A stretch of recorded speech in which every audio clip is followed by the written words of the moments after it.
La Lolita, originaire d'Ajaccio, s'est immédiatement imposée en tête des charts avec son titre, Moi Lolita, un titre sur lequel vous avez forcément dansé. En tout cas, vous avez bougé votre corps, Frédéric, je vous raconte pas. Propulsé donc par Mylène Farmer, Alizée part maintenant à la conquête de l'étranger, son album étant sorti en Russie et en Israël, et un album qui devrait également sortir prochainement en Angleterre. C'est un petit peu notre Britney Spears à nous, finalement. C'est exact, exact. Et Alizée, tout comme Mylène Farmer, est très discrète avec les médias. On la voit rarement à la télévision, mais pour exclusif, elle a fait une exception, et c'est sous le soleil de la Corse, sur sa terre natale, que Wilfried Garcet l'a rencontrée.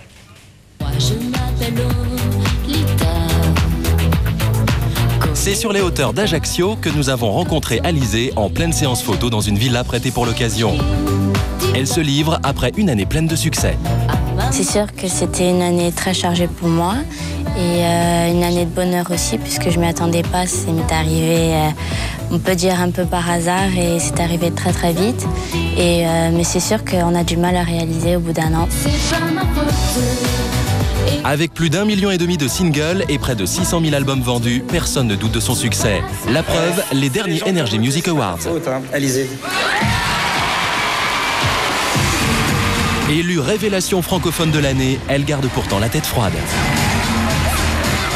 Je me dis que j'ai de la chance d'être là, mais j'étais plutôt là en tant qu'observatrice plutôt qu'en tant qu'actrice. Toutes les rencontres que j'ai faites étaient belles, notamment lors des Restos du Cœur. J'ai rencontré énormément d'artistes et qui ont été vraiment très, très gentils avec moi et qui m'ont très très bien accueillie.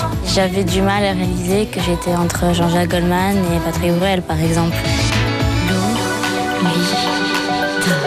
Plus surprenant, avec 100 000 albums vendus à l'étranger, Alizée rejoint le cercle fermé des artistes français qui s'exportent le mieux.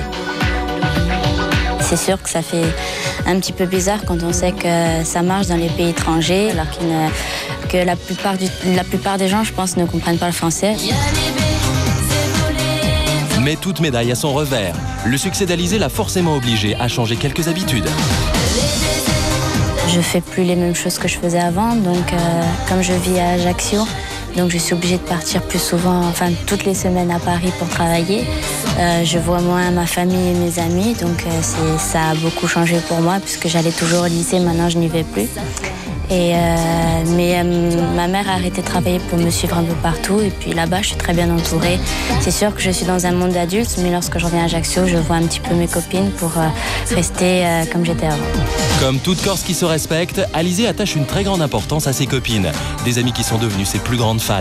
Elles sont très fières de moi. Et elles aussi, elles ont du mal à réaliser ce qui m'arrive parce que lorsque je dors chez elles et que je passe à la télé, ça leur fait tout bizarre. Mais non, mais en fait, elles sont restées comme avant. Elles viennent dormir à la maison, je vais dormir chez elles, on va faire du shopping et tout. Elles sont restées comme avant, sauf qu'elles sont devenues un peu mes groupies, en quelque sorte. Et même si tout lui réussit, Alizée continue d'avoir des rêves de jeune fille. Alors, le premier, ce serait de nager avec un dauphin. J'en ai déjà vu à Marineland, mais nager vraiment dans l'océan, je ne l'ai jamais fait. Je pense que pour moi, c'est un rêve. Et puis le deuxième, ça sera de faire de la scène maintenant. Bref, des désirs d'ado qui nous rappellent que l'on n'est pas sérieux quand on a 17 ans. Voilà, le message est passé. Nous allons maintenant parler...